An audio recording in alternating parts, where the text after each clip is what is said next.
process of recording, editing, and sharing your videos, then please watch the Getting Started tutorials using this link under the Help menu.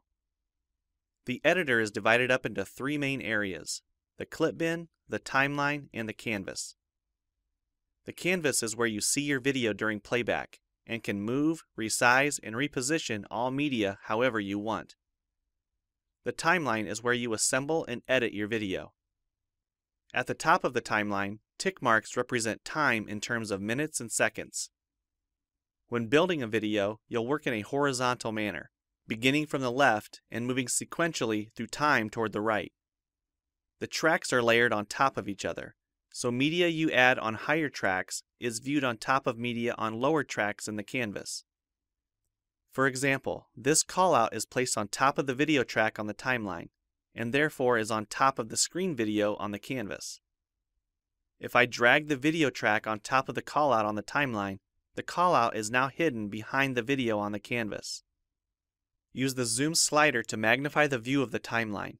This is very helpful when making precise cuts and selections, like removing ums in your audio.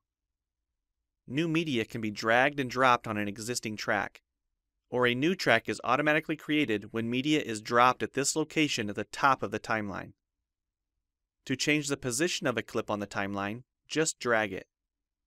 To change the duration of a clip, drag the edges in either direction.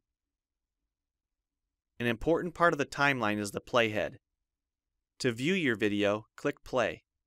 Notice how the video and the timeline's playhead stay in sync. Click anywhere along the timeline and the playhead moves to that point. To remove a portion of your video, make a selection with the green in point and red out point. Then click the cut button. If you don't want media cut on a specific track, just click the lock icon. If you make a mistake while editing, press Ctrl-Z on the keyboard to undo, or choose Edit Undo. Double-click the playhead to deselect. Next, we'll look at the clip bin and the library. The clip bin holds recordings, audio files, images, and title slides being used in the project you're currently working on. The library stores video clips, intros, callouts, title slides, and other media assets you want to use from project to project. It is pre-populated with professional content you can use in your videos. You can download more media from our website by clicking this link. You'll find a lot more music, callouts, and animated titles to use in your projects, and it's all free. Once you find something you like this callout for example, just drag it to a track on the timeline and resize and reposition it as needed. Double-click the callout on the canvas to open the Callouts tab and edit the text, or change any of the text properties like color or size. You can find a number of other callouts to use in your projects by expanding this Shapes menu. You've probably noticed the video zooming in and out at times, for example here when it's zooming into the timeline. To learn more about adding and customizing zoom and pan animations to your video, check out the other Getting Started tutorials on our website. We've talked about some of the tabs already, but be sure to explore the others for adding and editing special effects. If they don't all show up as tabs, click on the More tab to explore others, like the speech-to-text capabilities and captions, and the improved quizzing. Also, transitions can now be dragged directly to the timeline and added on top of clips. So we've shown a few ways you can navigate and edit your video. But how do you get content into your video? To make a new screen recording, click the Record the Screen button.